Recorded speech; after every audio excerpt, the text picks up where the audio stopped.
dalam Bunda Podcast Show. Sore ini kita menghadirkan dokter yang cantik sekali ya. Dokternya cantik, baik, halus, udah deh. Dokter Elvi Zulka. Terima kasih sudah hadir di sini. Dokter Elvi Zulka, bedah spesialis THT bedah kepala leher. Aduh, susah sekali. Spesialis THT bedah kepala leher.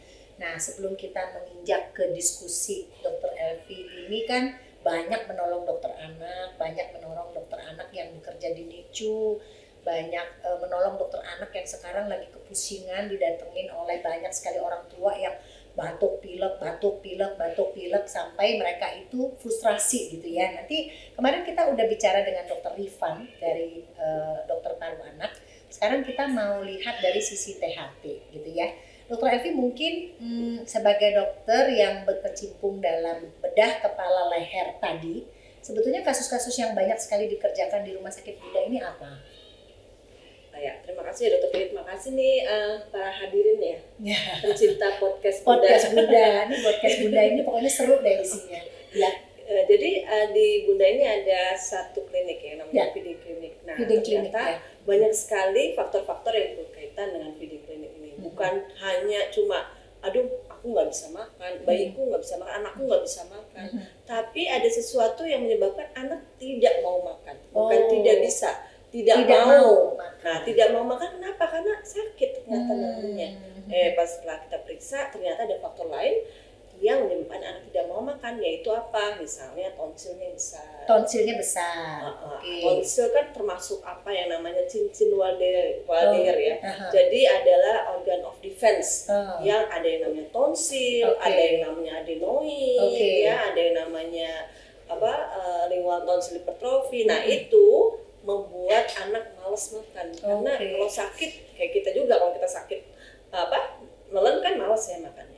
Nah, selain tonsil dan adenoid yang besar, ada juga yang namanya gastroesophageal reflux asam lambung yang naik ke atas. Nah, refluxnya juga bisa sama akhirnya menyebabkan tonsilnya juga sakit. Jadi adenoidnya sakit. Jadi itulah. Jadi feeding klinis itu mengevaluasi tadi ya fungsi-fungsi organ tadi. Ini sering ada pertanyaan dari orang tua ya, sering kali dok kata dokter yang sono tuh ini amandel gitu ya. Sebetulnya sih tonsil, amandel dan apa perannya dalam kesehatan anak itu mungkin Dokter Elvi bisa mengutarakan dengan bahasa yang sederhana. Karena seringkali begitu ada amandel ini perlu diangkat nggak? Selalu pertanyaan orang tua itu seringkali kita dengar. Ya. Nah, silakan dokter. Ya, jadi kayak amandel, tonsil, adenoid itu organ pertahanan tubuh. Organ pertahanan tubuh. Ya, organ pertahanan tubuh atau organ of defense. Ya. Yang biasanya sangat berfungsi sampai anak umur 8 tahun. 8 tahun. Gitu. Jadi kalau ada sakit, batuk pilek, yang paling dekat itu deh.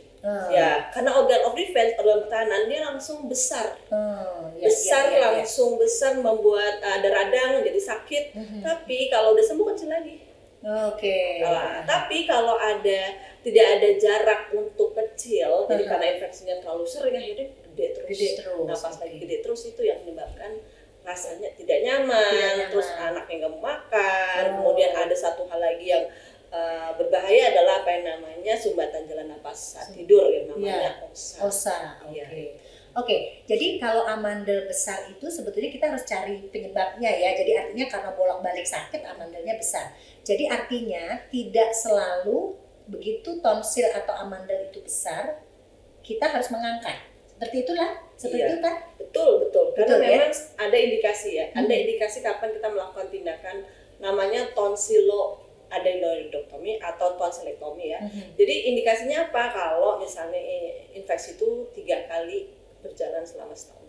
3 kali dalam setahun? Ya, itu kalau 3 kali dalam setahun itu dikit banget. Soalnya kalau kita lihat tuh orang tua datang bisa sebulan 2 kali. Nah itu makanya pentingnya kita bisa melihat ini sebenarnya akar permasalahan sih apa sih sebenarnya. Nah itu yang mesti digali supaya nggak jadi operasi misalnya. Biasanya sih yang paling sering adalah infeksi tentu saja. Kemudian kedua adalah alergi. Alergi kan menyebabkan hidungnya bengkak ya. Hidungnya susah, akhirnya anak susah napas lewat hidung, akhirnya napas lewat mulut. Napas lewat mulut, amandelnya jadi gampang infeksi karena kumannya ada di situ. Berarti tinggal tunggu waktu aja amandelnya ikutan gede. Yang ketiga juga reflux. Nah, jadi itu mesti dicari penyebabnya. Oke. Nah, misalnya nih kalau kita dokter anak seringkali menghalangi tindakan tonsilektomi itu karena tadi seperti dibilang bahwa amandel itu kan dia fungsi pertahanan tubuh. Jadi kalau kita ambil pertahanan tubuh lokal di situ jadi berkurang. Jadi kita seringkali dokter anak membantu orang tua untuk misalnya kalau alergi kita misalnya nih yang bikin dia batuk pilek misalnya dia karena sering tidur terlalu malam sehingga dia sering jadi flu sehingga tonsilnya gede. Atau misalnya dia baru renovasi rumah atau tetangga baru renovasi rumah sehingga batuk nggak berhenti-berhenti berbulan-bulan. Atau juga seringkali orang tua ini ngajak ke sana ke sini ya, traveling, bolak-balik itu sehingga sering batuk pilek sehingga dia tonsilnya besar. Jadi artinya kita dokter anak tuh seringkali menghalangi niat orang tua yang mencari second opinion ke dokter anak, advice dari dokter-dokter THT yang ini ambil aja gitu. Jadi mungkin itu bisa menjadi pertimbangan bahwa jadi kalau mengambil itu bukan artinya selesai masalahnya. Ya, karena kita harus melihat akar permasalahannya apa. Ya. Kalau misalnya ternyata dia itu ada alergi, ya dia amanul udah nggak ada ya. Tapi tetap mau breather, tetap napas waktu. Ini tenggorokan sakit juga. Sakit juga. Jadi ya, jadi memang harus dilihat dan juga kita juga memang nggak hobi-hobi banget itu juga biasanya kita coba dulu dengan berbagai macam yang namanya lifestyle modification, diubah lifestyle-nya, dikasih obat, lalu kita lihat lagi dan yang penting memang edukasi ya itu penting banget. Jadi tidak hobi-hobi banget untuk ngambil tonsil gitu kan ya, itu harus di highlight gitu ya, karena seringkali orang cepet banget mengambil keputusan itu, orang tua begitu dibilang amandelnya gede udah diambil aja gitu ya, sehingga kita berpikir kalau nggak diselesaikan akar masalahnya dia terus aja terjadi. Nah saya mau Dokter Elvi itu memaparkan.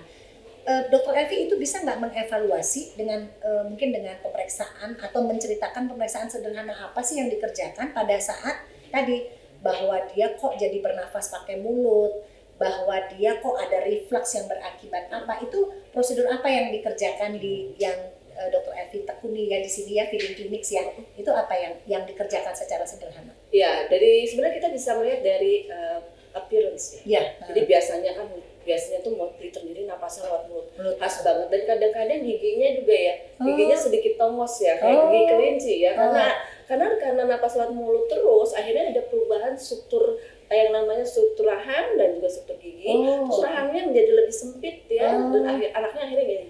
Kita sebut ngowo kalau istilahnya. Nah itu kenapa ya? Gitu. Kalau kita lihat dan lebih lama rahangnya ternyata itu tinggi. Nah itu udah kelihatan. Nah itu begitu kita lihat lagi apakah ada amandel yang besar. Tapi ada alat yang canggih ya, yang alatnya sih sebenarnya kalau kita bilang uncomfortable. Rasanya kayak gimana? Kayak di swab pas lagi COVID. Kalau tes COVID kan, cuma kalau gini gampang ya mau describe-nya. Jadi alatnya tuh diameternya kira-kira 2,7 mili, fleksibel, 2,7 mili, fleksibel. Di situ ada kameranya, itu masuk ke dalam hidung. Jadi kita bisa evaluasi hidungnya tuh ada kemungkinan besar alergi apa enggak. Itu bisa dilihat. Bisa dilihat dengan jelas. Kemudian kita lihat ini ada sinusitis apa enggak. Kemudian di belakangnya, nah itu ada salah satu organ yang sering bikin nyumbat adalah apa? Adenoid. Nah kita bisa lihat nih ukurannya apa 100% nyumbatnya, apa 50%, apa 25%. Jadi kita bisa kuantifikasi dan ini akan mempermudah nih nanti kalau misalnya pasien kontrol, ternyata udah mengecil, misalnya gitu. Nah terus begitu masuk lagi kita ke dalam sini ya. Ke sini ya. Ke dalam sini, nah kita bisa lihat ternyata tonsil amandelnya juga ada yang ke belakang nih, bisa kelihatan dengan jelas. Dan satu lagi yang paling penting adalah kita bisa mengidentifikasi jejas reflux. Jadi bekas-bekas itu ya, reflux. Kayak reflux ya, kayak makanan atau asam lambung yang naik. Asam lambung naik di sini, nanti kita bisa lihat jejasnya ya di daerah tenggorok ada yang kita sebut cobblestoning kayak jalan batu gitu, jalan batu yang kasar ya, ukurannya kecil aku bilang seperti komedo, kalau yang gede namanya jerawat. Kayak gitulah bentuknya seperti itu, tapi jadi gerunjul-gerunjul gitu. Itu bisa dilihat dengan alat itu. Betul. Jadi anak tuh nggak enak kalau seperti itu, gimana mau makan kalau ada kayak. Dan itu prosedur itu dilakukan biasanya berapa lama memakan waktunya? Kebayangkan kalau di ojok-ojok gitu kalau 1 jam itu kebayang itu enggak ya? Jadi paling penting juga edukasi orang tuanya. Kalau misalnya anak udah lebih besar ya, nanti ada ini tapi cepat. Tindakan nanti kayaknya sekitar 10 sampai 15 detik. 10 10-15 detik. Cepet ya. 10-15 detik. Dia cepet asal anaknya dipegang. Ya, ada posisi khusus. Tidak di anestesi kan? Anestesinya diberikan di alatnya. Jadi di alatnya. Licin. Jadi kayak anestesi lokal lah ya. Ya. Bagus banget ya. Jadi anaknya tidak tidur, bahkan mungkin menangis ya. Ya, dan itu karena nggak nyaman. Betul, tidak nyaman. 10-15 detik, bentar banget itu. Karena memang kita record. Jadi kita yang penting setet maju kita bisa visualize ya, kita pindah lagi satu. Jadi recordnya itu yang dianalisis gitu. Oke, bagus banget ya. Jadi ibu jangan khawatir kalau ada batuk pilek berulang, terus ada mulut terbuka ya, kemudian ada kesulitan makan, harus dilihat, dievaluasi di bagian situ, dan prosedurnya hanya 10-15 detik dan ada visualisasinya sehingga ibunya bisa dijelaskan. Ya, tapi ini ada yang mesti di-highlight nih, yang namanya obstructive sleep apnea. Oke. Nah, ini obstructive sleep apnea itu sangat berbahaya ya kalau pada anak. Iya. Karena akan mengganggu semuanya gitu. Iya. Terganggu velocity drive, kecerdasan, dan lain-lain. Dan itu tidak boleh terjadi pada anak. Kalau udah ada OSA, gejalanya apa? Pas lagi tidur, tiba-tiba anaknya gitu. Kayak gitu. Episode itu terjadi 1 jam sekali, itu indikasi absolut. Artinya indikasi absolut adalah susah ditawar. Susah ditawar, itu harus dilakukan. Harus dilakukan tonsilektomi. Iya, atau adenoidektomi. Adenoidektomi. Oke. Jadi memang tidak langsung dikerjakan tonsilektomi atau pengangkatan adenoid. Tapi kalau ada itu, ya 1 jam sekali obstruksi itu tidak boleh ditawar. Iya, karena untuk dia. Iya. Tapi memang sebelumnya biasanya kita obat. Enggak langsung sih sebetulnya. Ya, maksudnya menuju OSA itu kan sebetulnya pasti ada proses. Ada proses gitu. Tapi kalau ada tanda-tanda itu tidak ada salahnya dievaluasi, bukan dikira-kira ya, jadi betul-betul dilihat. Oke. Hebat banget Dokter Elvi. Ini memang alatnya canggih sekali, alhamdulillah kita punya. Alatnya canggih, tapi kalau yang memainkan kurang canggih. Terima kasih banyak. Ada nggak yang mau disampaikan? Mungkin yang sekarang ini trennya kok banyak ini ya gitu. Ada nggak yang mau disampaikan? Dulu-dulu enggak gitu. Kalau kita di anak, kita lihat sekarang ini, saya selama 25 tahun di sini, baru bulan-bulan ini ngerawat begitu banyak kasus infeksi saluran pernafasan atas. Kalau dari segi THT, apa yang paling banyak ditemukan gitu sekarang ini? Sama sih. Sama ya? Hampir sama. Di feeding klinik ini kita temukan semakin anak semakin kecil menderita adenoid dan tonsilektomi. Jadi semakin kecil ya? Semakin kecil. Artinya memang ada sesuatu ya. Apa itu lifestyle? Lifestyle satu. Yang kedua adalah makanan mungkin. Makanan dan juga cara pemberian makanannya. Mungkin kayak habis makan terus tidur segala macam. Jadi itu benar-benar edukasi itu penting. Yang kedua adalah hidung adalah gate. Ya, kalau gate-nya error, kalau pintu gerbangnya error, semua welcome. Nah, kita harus bagaimana menjaga gate itu tertutup dengan baik ya. Jadi bagaimana harus membersihkan hidung. Jadi dari kecil diajarkan cara membersihkan hidung. Nanti ada caranya, ada di YouTube. Dokter Elvi nanti khusus bicara tentang membersihkan hidung ya.